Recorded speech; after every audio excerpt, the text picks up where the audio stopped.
Hello guys! Welcome back to my YouTube channel. So, for today's video po, i-share ko po sa inyo kung paano po tayo magpa-replacement ng ating SIM card na nawala na gusto natin na ayun pa rin yung ating phone number na gagamitin.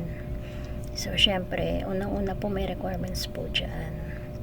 Maganda po kayo ng affidavit of loss. Pwede po kayo magpagawa sa mga nagno-notary public, pero sa ginawa ko po, pumunta po ako sa aming City Hall at libre lang po doon yung affidavit of loss. Tapos, magdala po kayo ng 2 valid ID. Isama niyo po doon kung ano po yung ginamit ninyong ID nung niregister po ninyo yung SIM card ninyo noong time ng registration ng SIM card. Dalhin niyo po yun kung ano po yung ID na ginamit ninyo. Tapos, kahit wala na kayong dalang Xerox ID, pag okay na, punta na po kayo sa mga SM. So, ako po pumunta po ako sa SM North kasi taga dito lang din ako sa Quezon City. Tapos, pumunta ako sa Globe Center.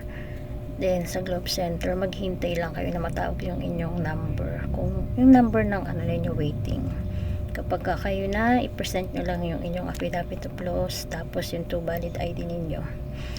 So, bago kayo ma-approve na maibigay yung inyo pong bagong SIM card na yun pa rin yung gusto ninyong phone number, syempre bine-verify pa nila kung sa'yo ba talaga yan or baka mamaya hindi sa'yo yan, gusto mo lang angkinin yung number na yan.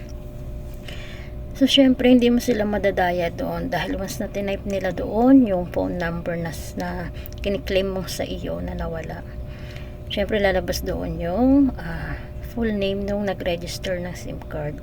So, dapat kung sa'yo yung SIM card na yun, ikaw yung mismo pupunta doon tsaka harap at sa'yo yung mga requirements.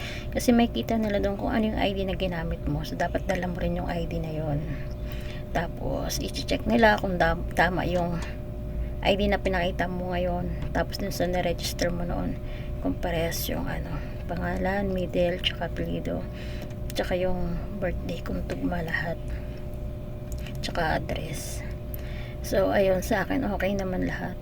Then, tatanungin ka nila, kailan ka huling nag-load, ano yung madalas mong niloload, at tsaka saan ka naglo-load, kung sa Gcash ba, sa Maya, gano'n. Yan yung mga kanilang mga tinatanong para ma-make sure na sa'yo talaga yan. Tapos, ipapadictate sa'yo kung ano yung cellphone number na nawala. Syempre, dapat kabisado mo kasi number mo yun, diba? So, ayun, dapat kapag okay na, bibigyan ka nila ng bagong SIM card. Then, dapat may dala kayong 50 pesos kasi may bayad siya na 50 pesos para dun sa may bagong SIM card. Tapos, maghintay lang daw ako ng, may SIM card na ako na binigay nila. Kasi TM yung SIM card ko na nawala. So, binigay nila sa akin TM din. Nagbayad lang ako ng 50 pesos. Ang sabi sa akin, after 4 days ko daw, bago siya isaksak sa cellphone ko. Bago daw isasaksak ng 3 days kasi baka mag-error. Kaya, hintayin ko daw mag 4 days bago ko daw siya isaksak sa aking cellphone para ma-activate.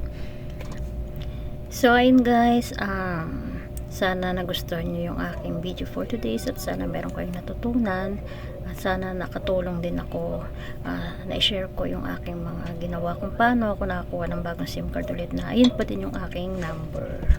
So, sa mga hindi pa po nakasubscribe, please subscribe to my YouTube channel and hit the notification bell all para updated po kayo sa aking mga susunod na ganitong klaseng video na ina-upload. Thanks for watching guys. God bless us all. Babush!